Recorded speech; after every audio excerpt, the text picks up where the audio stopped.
তবে কি সত্যিই দিন শেষ হতে চলেছে তৃণমূলের?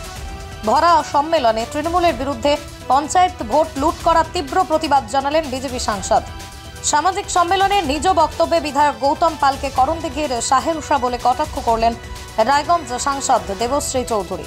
পাশাপাশি এই শাহেনশাদের বিরুদ্ধেই রুখে দাঁড়ানোর আহ্বান জানান তিনি। মঙ্গলবার বিকেলে উত্তর দিনাজপুর জেলার করণদিঘির ব্লকের পালসা লক্ষ্মী মন্দিরে উত্তর দিনাজপুর জেলার ওবিসি মোর্চার উদ্যোগে অনুষ্ঠিত হল অনগ্রসর শ্রেণীর মনস্তের সামাজিক সম্মেলন। এই সম্মেলনে উপস্থিত ছিলেন বিজেপির ওবিসি মোর্চার রাজ্য সভাপতি অজিত দাস, রায়গঞ্জ লোকসভা কেন্দ্রের সাংসদ দেবশ্রী চৌধুরী, বিজেপির উত্তর দিনাজপুর জেলা সভাপতি বাসুদেব সরকার, বিজেপি মাইনরিটি মোর্চার জেলা সভাপতি অমিত সাহা, জেলা সহ সভাপতি সুভাষ গোস্বামী সহ বিজেপি নেতৃত্ব। অনুষ্ঠানে বক্তব্য রাখতে গিয়ে রায়গঞ্জ সাংসদ দেবশ্রী চৌধুরী করণদিঘির বিধায়ক গৌতম পালকে কটাক্ষ করে বলেন, করণদিঘির শাহেনশা যিনি পঞ্চায়েত ভোট লুট করেছে সেই শাহেনশাকে বুঝিয়ে দিন, তাদের দিন শেষ। পাশাপাশি সন্দেশকালীন মহিলাদের উপর হওয়া অত্যাচার ও শোষণের বিরুদ্ধে রুখে দাঁড়ানোর বার্তাও দেন তিনি। আরও কি বলছেন তিনি, শুনুন।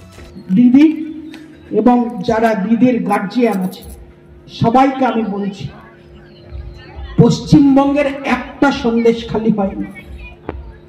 কম বেশি এখানে যারা বসে আছেন স্বীকার আপনারা করবেন না, কিন্তু আপনার পাশের বাড়িতে, আপনাদের আশেপাশে এখানকার যিনি শাহেনশা আছেন, ভোট লোটেন, পঞ্চায়েতের ভোটের সময় চোরের মতন বিজেপির এমএলএ প্রমাণ দিয়ে লুকিয়ে থেকে জেলা পরিষদের সিটগুলো চুরি করেছেন, পঞ্চায়েতগুলো চুরি করেছেন, সেই শাহেনশাকে বুঝিয়ে দিন, আপনাদের দিন শেষ হওয়ার সময় এসেছে।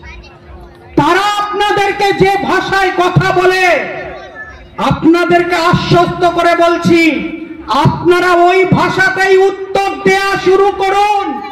সন্দেশখালীর মেয়েরা যদি পারে, করণদিঘির মেয়েরাও এটা শুরু করুন, না হলে কোনো উন্নয়ন যত মোদিজির দিক আপনাদের কাছে পৌঁছবে না। করণদিঘি বিধানসভার পালপুর এলাকায় একটা ওবিসি মোর্চা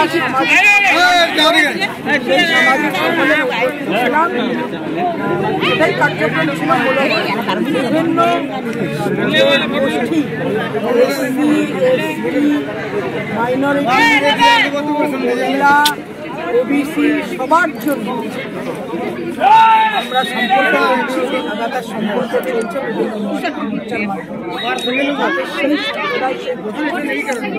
করণদিঘি থেকে অভি রাজপুতের রিপোর্ট, পশ্চিমবঙ্গ সংবাদ।